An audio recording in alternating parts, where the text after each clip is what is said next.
Little Miss Wicca. I'm just starting my path to learning Wicca, but I'm in a position where I can't do any of the practice because I live with my parents still.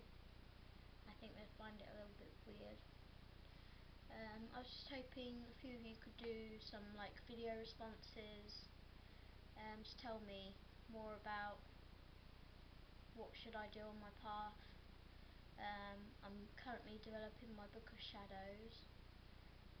It'd be good to have some video responses to that as well about what I should put in it. I know that a book of shadows should be a personal book, and you include in it personal experiences, etc, etc.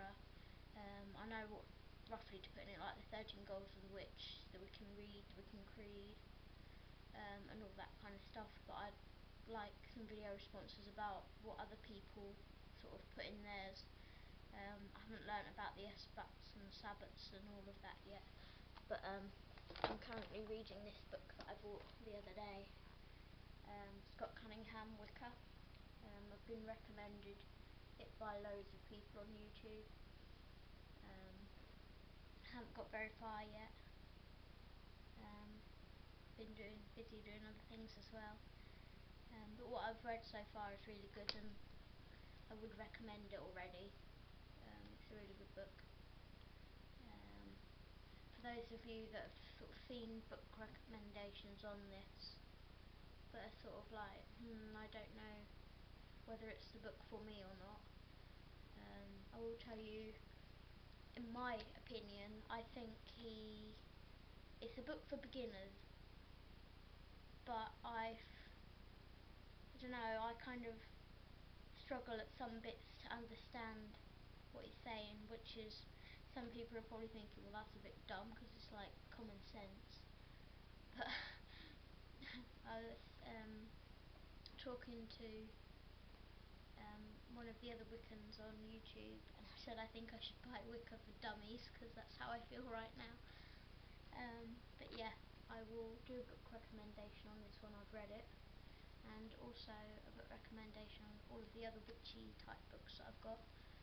I've just ordered a Witch's Grimoire, so that should help me with my book of shadows. I'm debating on whether to get to ride a silver broomstick or not, because a lot of you are saying she's fluffy bunny, and then a lot of you are saying, oh, ignore that, she's really good. I don't know really, is the stuff that she writes true, or is it fictional, or, let me know about that as well on the video if you can, because I don't really know whether to believe what she's writing or not. So yeah, I'll do a book recommendation on this when I finished it. Could be a while, but I'll look forward to hearing your video responses in the meantime. And yes, I'm in my dressing gown because I'm nice and snug in bed because it's cold. I'll show you my familiar. Her name's Princess Angel.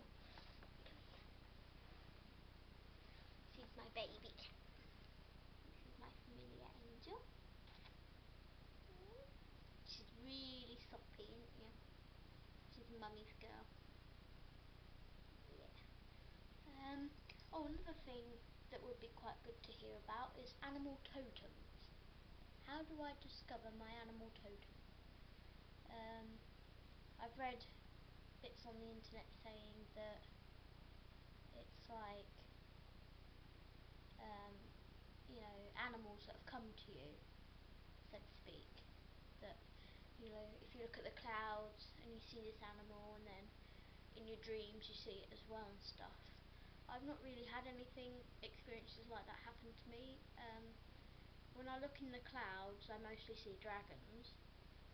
But then I had an experience not too long ago where I was going over to my neighbour's, and there was a deer on her lawn.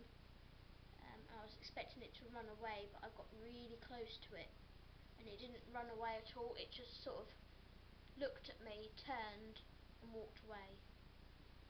It wasn't frightened of me at all. As for dreams, be nice to, I used to dream a lot and keep a dream journal, but I found my dream journal now because it's got stuff in there about how to recall your dreams easier, so I'm going to read that again. So yeah, I'll look forward to your video responses soon. She wants to go. And thank you very much for listening to me. Bye!